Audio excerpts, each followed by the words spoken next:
Tucker Carlson is headed to prison. But it's not what you think. He's going to visit Julian Assange in Belmarsh prison in Britain. Julian Assange, obviously well known to our viewers as the founder of Wikileaks and someone whose journalism got him arrested and detained and has been in miserable conditions for years. So Tucker Carlson says on X, on Twitter, that he's there. He shares a photo. You can go look at that of him visiting Julian Assange. So very interesting. Obviously, Assange's cause has been one for many people who just support free speech and anti-censorship on the right, on the left, etc. His cause, however, has in some way still attracts a lot of support from the left, but has also drawn supporters like Tucker Carlson, who I think believes very much that the journalism that Julian Assange did, revealing the lies and the spying and the abuses of the federal government,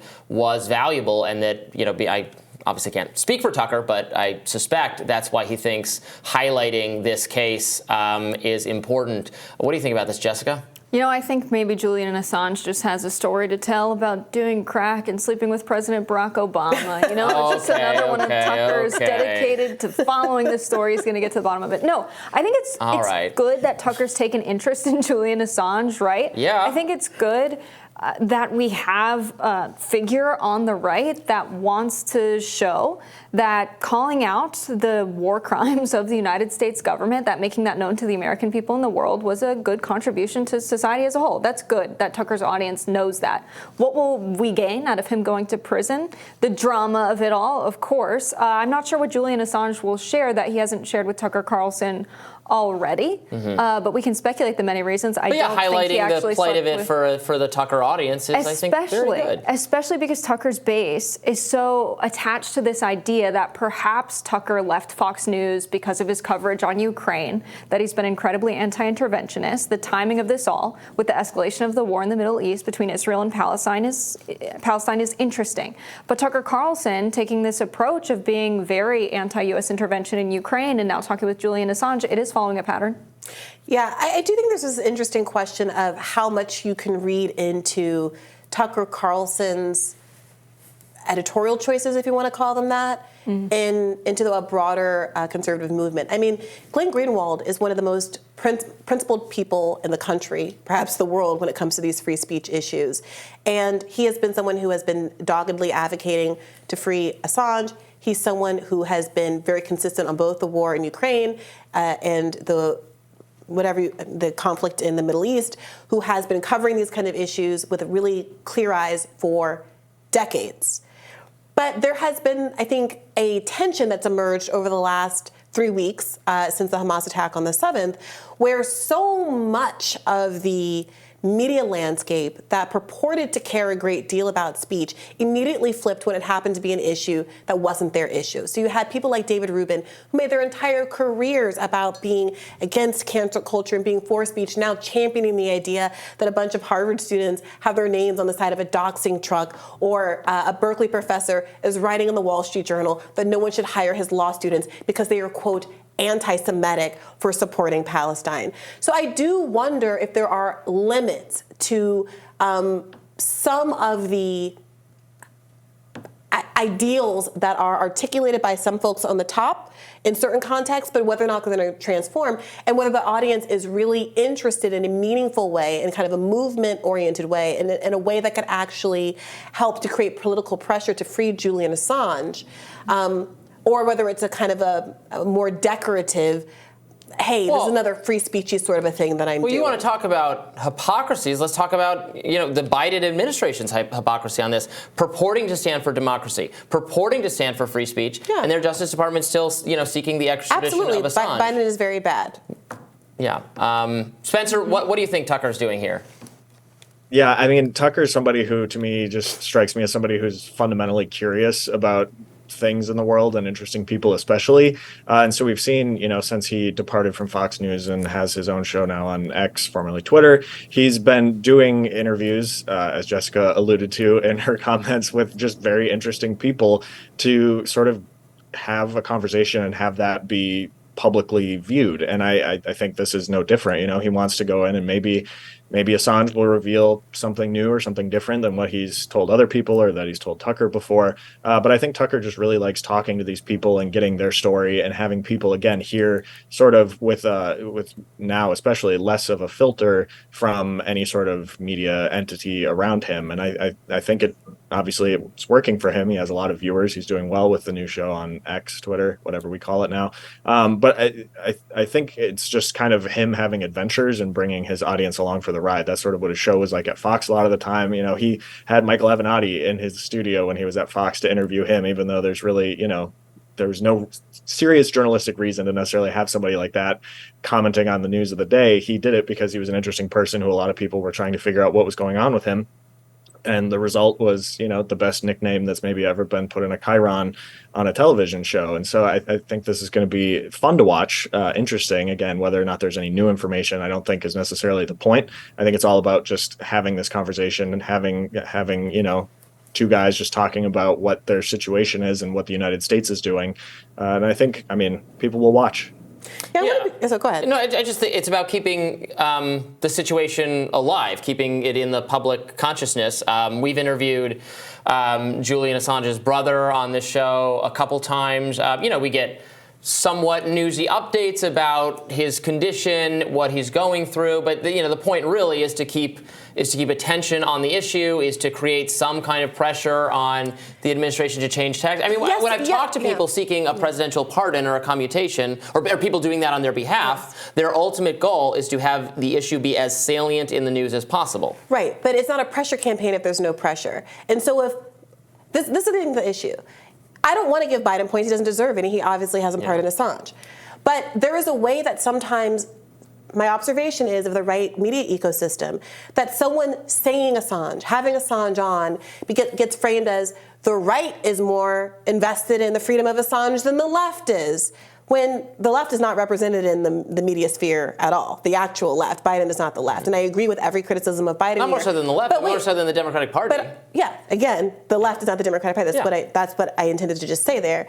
But the problem is the actual left is trying to apply political pressure on anybody in power and office to actually free Assange. Now, what I would love to see from Tucker Carlson, if he uses his platform rightly, is to tell his audience, Donald Trump did not pardon Assange. Donald Trump, if you care about what this man that I'm talking to right now, who has been suffering the way that he is suffering for making some of the most important journalistic revelations of our generation, if you care about his fate and think that he is being unjustly imprisoned, you need to politically act with that energy. And that means putting pressure on Donald Trump and saying your vote is contingent for him or whatever other candidate you have of your choosing on him actually following through in this policy. Not just patting oneself on the back and saying, oh, the right is right on this one. Aren't we better than the other side? So I just Googled it. I just looked it up. And Tucker on his show in 2021 called on, I guess this is before Trump had left office. It was calling on Trump in the final days of his presidency. I remember that. To pardon Julian Assange, and the guest he had on to discuss this was Pamela Anderson. Apparently a friend and supporter of Julian Assange. And yet, here we are. Well, there's no arguing that Trump didn't do it. He didn't do it. He totally whiffed on that. When I think about Assange, in this specific case, with Tucker Carlson having an interview with him, I don't think we can expect him to say, look at what's happened to you, you're in prison, this is horrible, freedom of speech, blah, blah, blah. He will make that case, he might say those things, but the conclusion will not be this is bad, it shouldn't happen, and it happened because the United States has run foreign policy in the direction of ensuring that America is very rich, we have lots of profits for our multinational companies, and if that means that many people have to die in lands abroad, so be it. Right? Instead, I think Tucker Carlson is going to take this in the direction of, look at what your government is doing. Isn't that so bad? The government is so bad and evil. You should not give them any of your tax dollars. Taxes are so bad. All the while, heck yeah, we're going to have the U.S. government continually authorizing hundreds of billions of dollars in defense spending, and none of it's going to need to come from tax revenue because all that needs to happen is someone needs to press a button at the Fed and Treasury to issue the dollars. And so I really think that it's dangerous when you have someone like Tucker Carlson who always does this thing of very true premise, what happened to Julian Assange is bad, but a conclusion that makes no sense and doesn't address the problem at its root whatsoever because it will continue to happen. What do you make of this, Spencer? I think Tucker is doing a good thing by interviewing people like this. I thank you, Robby, for noting that he called for this with Pamela Anderson on his show. That kind of goes to my earlier point about how he likes having interesting people on to just have honest conversations. But I think, it is just about sort of telling Assange's story and giving him an outlet to do that in a way that maybe he hasn't before, because maybe some other news outlets wouldn't necessarily have carried what he had to say or would have not let him say certain things. I think in general, as Robby was pointing out, a lot of this is about awareness and just making sure, obviously there is a ton of stuff going on in the world right now that's demanding a lot of attention, specifically from the Biden administration.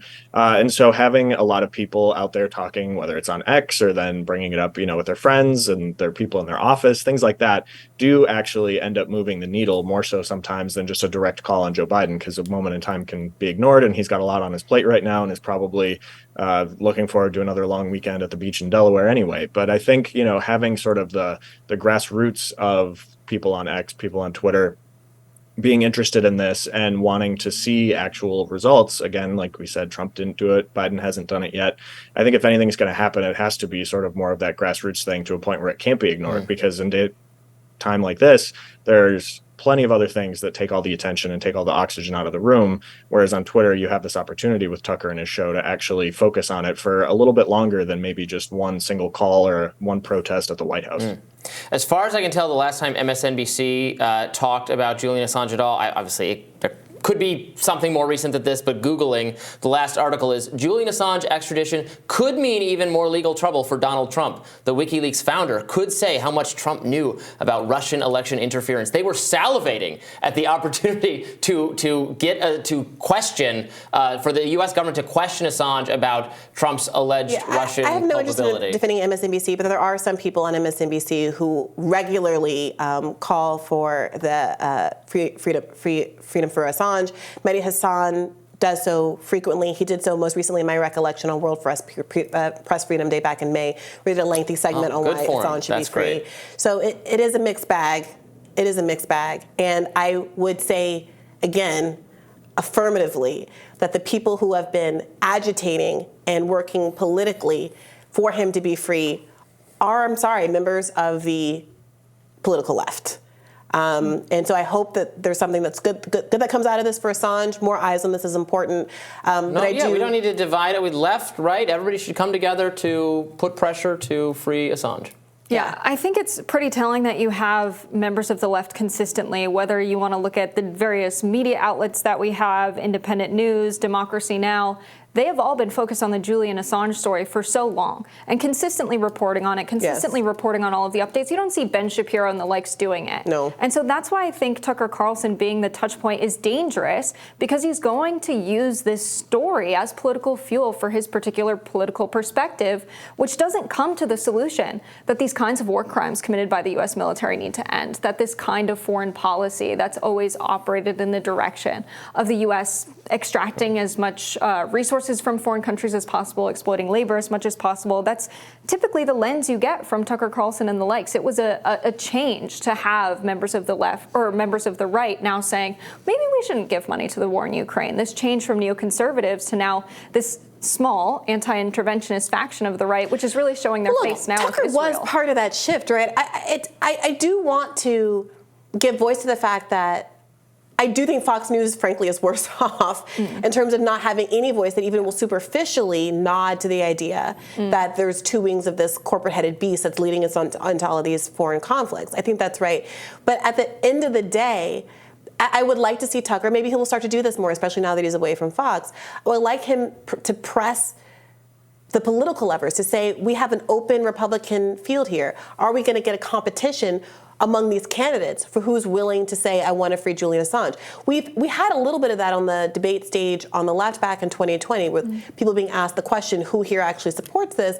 Are we going to get a moment like that on the right, where maybe one singular person, maybe Vivek Ramaswamy type, will stand up and say, yeah, I actually going to be consistent on these press freedom issues. I'm consistent on saying that Harvard kids shouldn't have to go to jail because they're a member of a club that supports freedom for Palestinians. And I also support press freedom and support Julian Assange. But it is incumbent, I totally agree with you, it is incumbent on Tucker Carlson to frame it that way and not just to try to kind of get bonus points by proxy by being close to a guy who a lot of people are very rightly invested in as a symbol of free speech in the United States of America and across the world.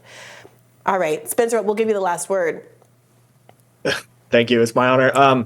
No, I think, when it comes to, we've talked about it in an earlier segment today, this consistency or whether it's hypocrisy, I do think there's a big difference between Tucker Carlson interviewing Julian Assange and calling for, freedom for journalists just because they report things the government doesn't like, and people on campuses who are not just saying, we support freedom for Palestinians. They're actively convoluting that with supporting Hamas terrorists over there and waving Hamas flags and things like that. And so looking for a Republican or a moment on a debate stage where you're going to have people come out and say both that they think students who support Hamas should face no consequences, and neither should Julian Assange, is something we're probably not going to see, just because that's not the case on so many campuses. But I do think, again, going back to sort of what Jessica was talking about and something Robby also mentioned, just the idea that Tucker is going to be there and has the opportunity to do this is a big deal on Twitter, because it's different from a lot of the other platforms that maybe he's had a chance to share his voice and his message on. And I think, again, even if Tucker,